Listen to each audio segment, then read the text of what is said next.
Μάνο, ποιο είναι το αγαπημένο σου φαγητό? Παστίτσιο. Αυτό θα φάμε σήμερα. Yes.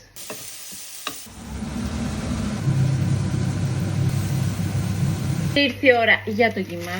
Πολλές φορές κάνω τη συγκεκριμένη συνταγή και με κιμά κοτόπουλο και βγαίνει εξίσου πεντανόστιμο το παστίτσιο.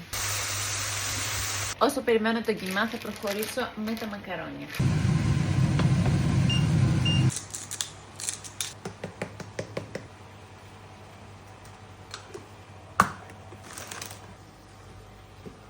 Και φυσικά για να μπορέσω να φτιάξω ένα φαγητό, η Αθανασία είναι στο σχολείο και η μικρή κοιμάται. Έτοιμα τα μακαρόνια, έτοιμος και ο κιμάς. Βγάζω τα φύλλα δάφνης. Ήρθε η ώρα για την μπεσαμέλ. Βάζω και το φούρνο να προθερμαίνεται.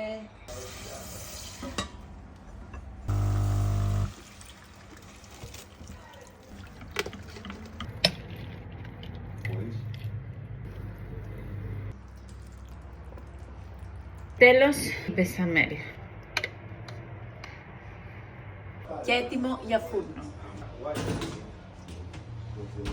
40 λεπτά μετά είναι έτοιμο. Μικρή εντωμεταξύ, εγώ δεν τρώγα καθόλου παστίτσιο και κάθε φορά που έφτιαχνα η γιαγιά μου τότε, μου κρατούσε τα μακαρόνια σκέτα και τα έτρωγα με φέτα. Μ' αρέσει να τα κόβω πιο μικρά τα κομμάτια για να έχω την ψευδαίσθηση ότι η μερίδα είναι 2 κομμάτια και όχι 1. Τέλειο.